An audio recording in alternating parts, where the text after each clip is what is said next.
I'm in Spokane, Washington, where they get a lot of snow. So the number one driver hack here is to put these metal cleats in tires, and you change your tires out because for 5 months it's treacherous driving.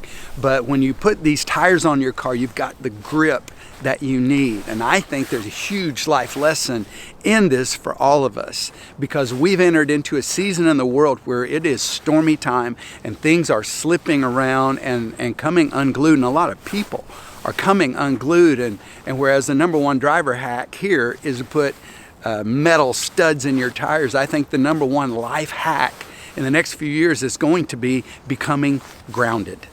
Becoming grounded. It used to be a simple thing, but now I think it's pretty major work for all of us. You know, it doesn't matter how beautiful your car is, how expensive it is, how sophisticated, how great the engine, how great the transmission, how great your stereo. If you've got autopilot, none of that matters if this car is going sideways on ice, out of control. So if you don't want to be housebound in a long and dreary winter in this part of the world, you got to do the life hack and get those studded tires on that car so you are in control of your car. And the same thing's happening in our lives. It doesn't matter if you've got education, good looks, connection, money. If your life is out of control and you are slipping around and you're in depression and you've got anxiety and you don't know which way is forward and you're frozen in inaction, then nothing else matters if your life's not under your control. So the question is, okay, but how? How do you become grounded when the world is changing so much? The way it is now, you know, it's coming loose politically, economically, relationally, like so many things are just coming unglued. How do you get grounded? And I think we're going to have, let's take the same metaphor. We need spikes beneath us, the way a runner would have cleats on their shoes. We need 4. And these 4 have to be in alignment with each other, and they have to go nice and deep to give us the grip that we're going to need. So I want to run through these 4 things real quick, and number 4 might surprise you, so stick around for the end. Number 1, you need a narrative. You need to know what you believe about this world.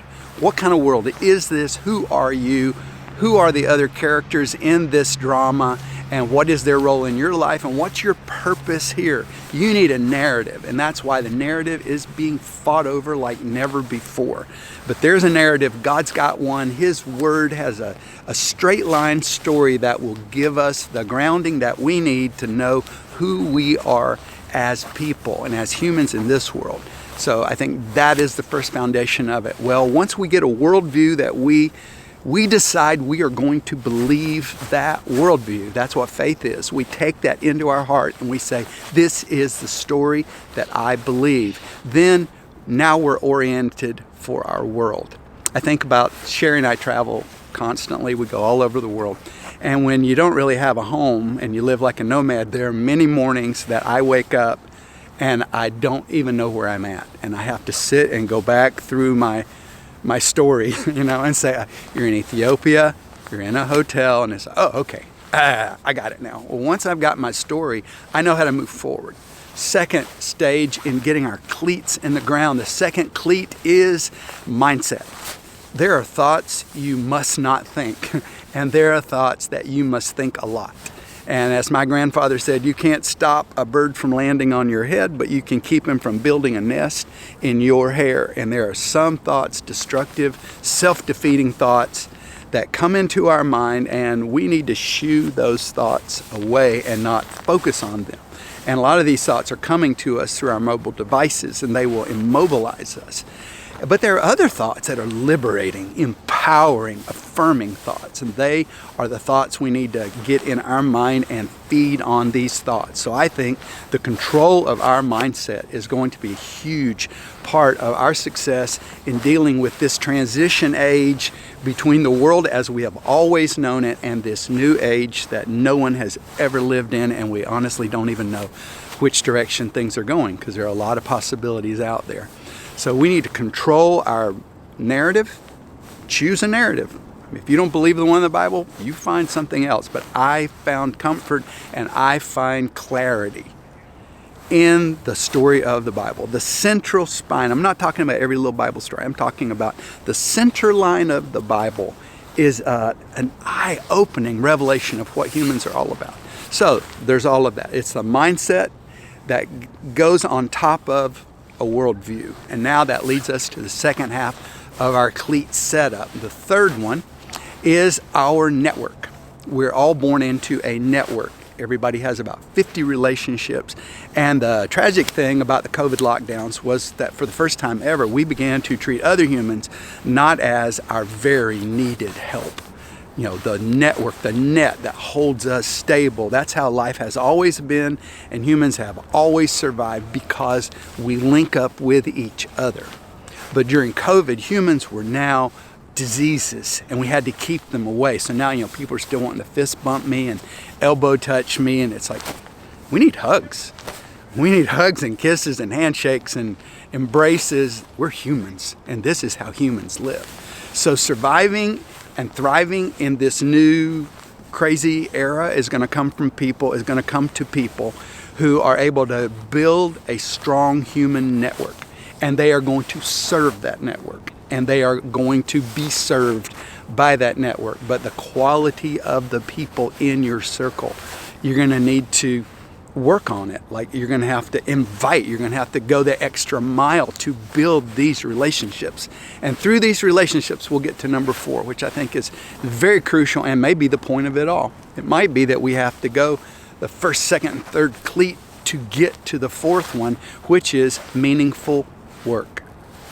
AI and other technological advances are threatening our work, and we need work.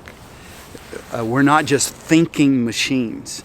We are here to do things. And in this doing, we find our balance, we find our purpose, we find our contribution to the world. So when I say meaningful work, yes, I do mean, when you trade time for money or whatever you engage yourself in, but I'm more meaning in a larger sense, the sum of actions that you engage in your life, that is your life's work.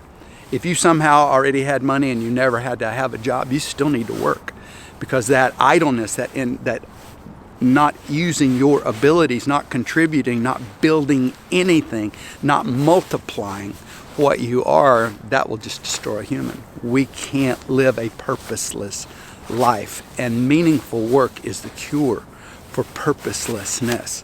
And so we need this 4th foundation in our life so that we get a good grip. First work of my life is going to be me, the work on myself to keep me strong and growing and educated and spreading, because be fruitful and multiply. That is the call of God about meaningful work.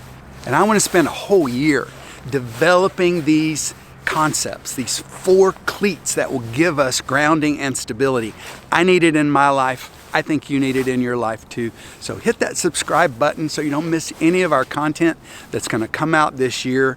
And the very first video that I want you to watch is the next video, which is about the starting point. Like, how does a human begin to understand who we are in the world? What's the beginning of this journey for us? And that video you'll find right here.